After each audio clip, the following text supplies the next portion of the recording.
There's a specific kind of sadness that doesn't have a great name in English. It's not grief exactly, it's not depression, it's that feeling you get when something good is ending. You can feel it ending, and there's nothing you can do about it.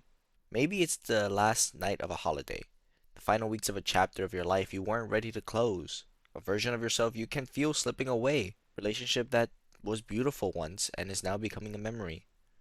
You know the feeling. Most people do.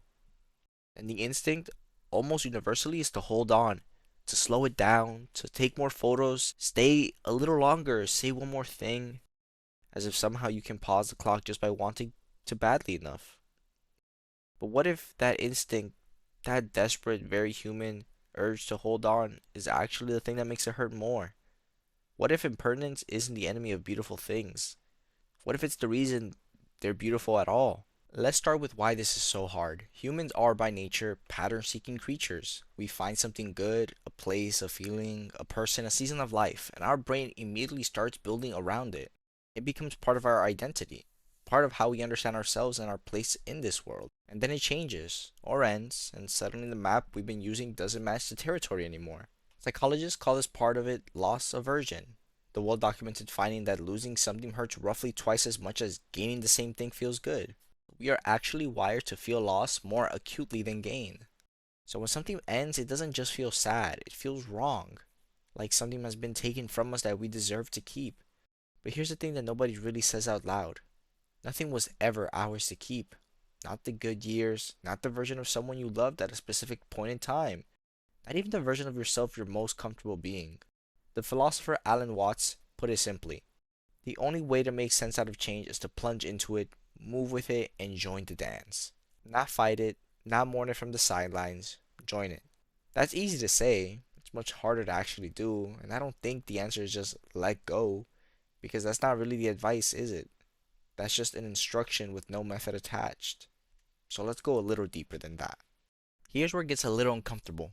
Most of the suffering we associate with impermanence isn't actually caused by things ending, it's caused by a resistance to them ending. There's a meaningful difference between those two things. The pain of a chapter closing is real and valid and human, but there's a second layer of pain we add on top. The this shouldn't be happening, the I need it back, the nothing will ever be this good again. And that second layer, that's entirely constructed. We build it ourselves and then we live inside it. The Buddhist teacher Pema Chödrön wrote something that stayed with me. Things falling apart is a kind of testing, and also a kind of healing.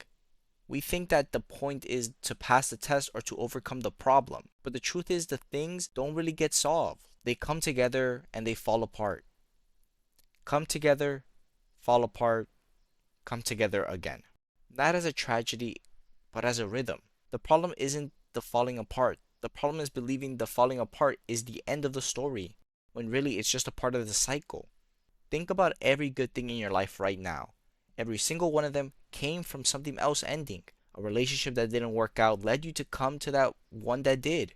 A job you lost pushed you towards something better. A version of yourself you had to let go made room for who you became. The ending was the door. You just couldn't see it from the inside. There's a word that gets thrown around a lot: presence. Being present. Living in the moment. It's become so overused that it's almost lost its meaning. But I want to try to give it back some weight because I think it's actually the practical answer to everything we've been talking about. Presence isn't about clearing your mind or sitting in silence or achieving some meditative state. It's simpler and harder than that. Presence is just a decision to let what's happening right now be enough. Not forever, just right now.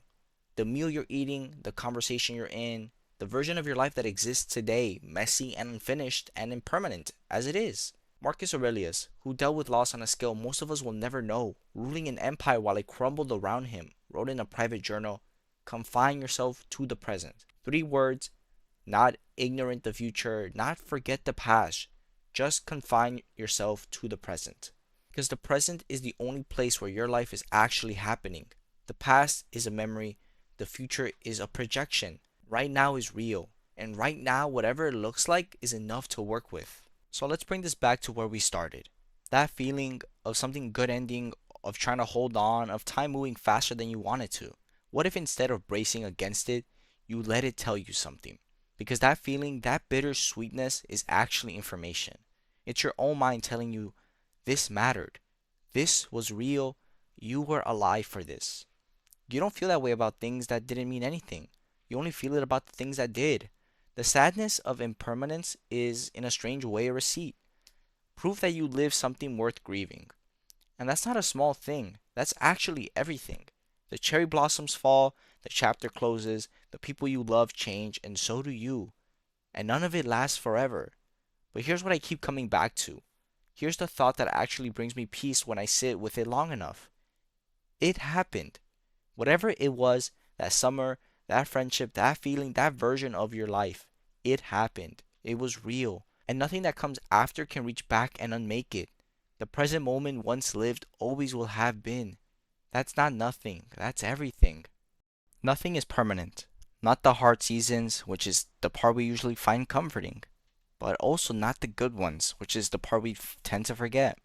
Both of those things are true at the same time, and somehow holding both of them together makes life feel less of something happening to you and more like something you're actually in.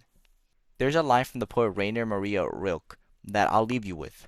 He wrote, "Perhaps all the dragons in our lives are princesses who are only waiting to see us act, just once with beauty and courage." Maybe the impermanence you've been fighting is the same. Not a dragon to slay, just a reminder to show up fully, honestly while you still can.